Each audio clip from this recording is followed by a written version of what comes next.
Video ini hanya untuk mereka yang punya logika. Bagi yang tidak punya logika, skip aja. Lagi-lagi ada yang ramai di Sumatera Barat. Apaan tuh?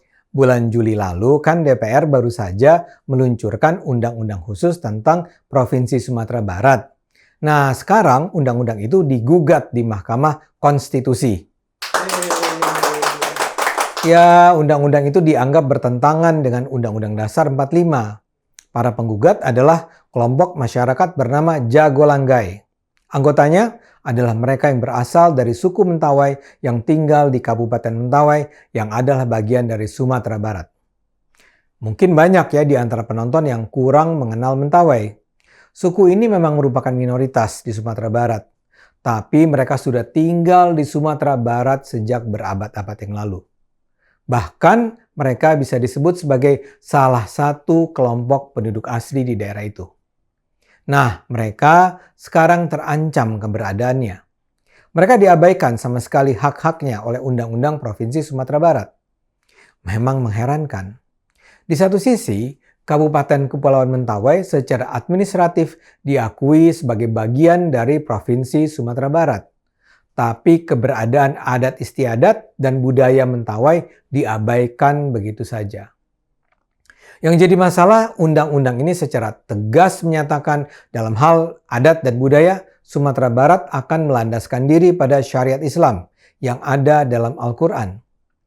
Di dalam pasal 5C undang-undang dikatakan, adat dan budaya Minangkabau berdasarkan pada nilai falsafah, adat Basandi Syara, Syara Basandi Kitabullah, sesuai dengan aturan adat Salingka Nagari yang berlaku. Itu artinya budaya Minang berdasarkan falsafah adat bersendi syariah dan syariah bersendi kitab Allah, yaitu Al-Quran. Jadi undang-undang ini menganggap Sumatera Barat itu hanya mengakui budaya Minang dan budaya Minang itu berdasarkan Al-Quran. Ini yang bikin masyarakat Mentawai resah. Dalam undang-undang itu yang disebut hanya Minang dan Islam. Mentawai sama sekali tidak disebut. Padahal adat istiadat Mentawai dan Minang sangat berbeda. Pertama, agama mayoritas orang Mentawai bukan Islam, tetapi Kristen dan Katolik. Sementara mayoritas orang Minang beragama Islam.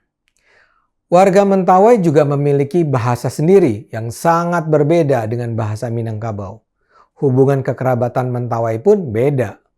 Hubungan kekerabatan orang Mentawai menganut garis keturunan laki-laki alias patrilineal. Sedangkan orang Minangkabau menganut garis keturunan perempuan atau matrilineal. Hubungan kekerabatan ini sangat erat kaitannya dengan masalah pewarisan dan pemberian hak-hak dalam hubungan kekerabatan orang Mentawai.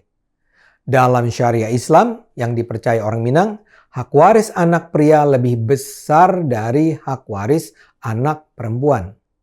Perbedaan hak waris itu tidak ada dalam budaya Mentawai. Jadi budaya Mentawai sangat berbeda. Perbedaan itu bahkan telah ditegaskan oleh seorang pakar hukum Belanda yaitu C. van Vollenhoven. Dia membagi Indonesia ke dalam 19 lingkungan hukum adat di mana daerah Minangkabau dianggap berbeda dari Mentawai. Artinya bahkan seorang sejarawan terkenal pun sudah menyimpulkan Mentawai itu berbeda dari Minangkabau. Jadi kok bisa-bisanya Undang-Undang Provinsi Sumatera Barat itu hanya mengakui budaya Minangkabau? Sebetulnya selama ini masyarakat Mentawai memang sering merasa didiskriminasi di Sumatera Barat. Ini misalnya terjadi ketika mereka misalnya mencari kos-kosan, mencari pekerjaan. Ada saja pemilik rumah atau kantor yang menolak warga Mentawai hanya gara-gara sukunya. Penggunaan alat-alat makanan pun sering dibeda-bedakan. Mereka juga lazim dipengaruhi untuk ganti keyakinan menjadi Islam. Orang Mentawai pun sering dianggap rendah. Misalnya saja perempuan Mentawai dianggap perempuan murahan. Bahkan ada ejekan yang menyamakan nilai perempuan Mentawai setara dengan harga sebotol soft drink. Pelecehan ini bahkan diperkuat oleh pemerintah di sana sejak lama. Kabarnya pada sekitar tahun 1990, Bupati Padang Pariaman Anas Malik menerbitkan kebijakan transmigrasi lajang. Kebijakan ini luar biasa aneh. Si bupati mengumpulkan para lajang dan duda pensiunan Angkatan Darat dan polisi untuk dikirim ke Mentawai sebagai transmigran. Tujuannya dong, agar mereka bisa bercampur dengan gadis Mentawai. Pemerintah menyediakan 2 hektar tanah untuk 20.000 lajang dan pensiunan yang mau pindah ke wilayah Kepulauan Mentawai.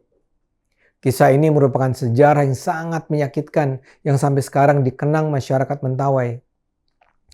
Kebijakan itu memang sangat menghina perempuan Mentawai yang seolah diperlakukan sama dengan binatang.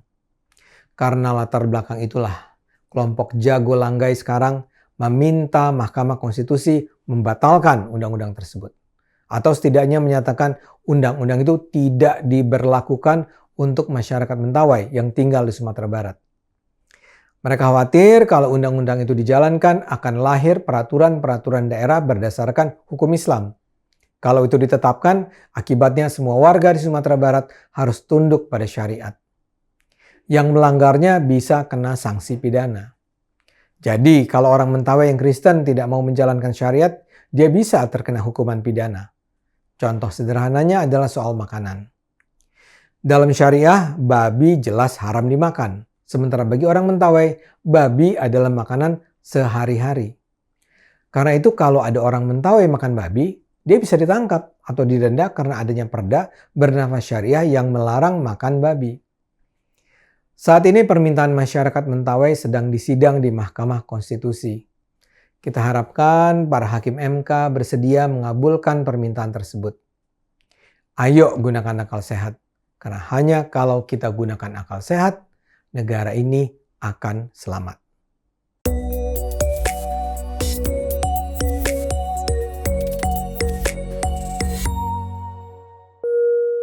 Video ini hanya untuk mereka yang punya logika. Bagi yang tidak punya logika, skip aja.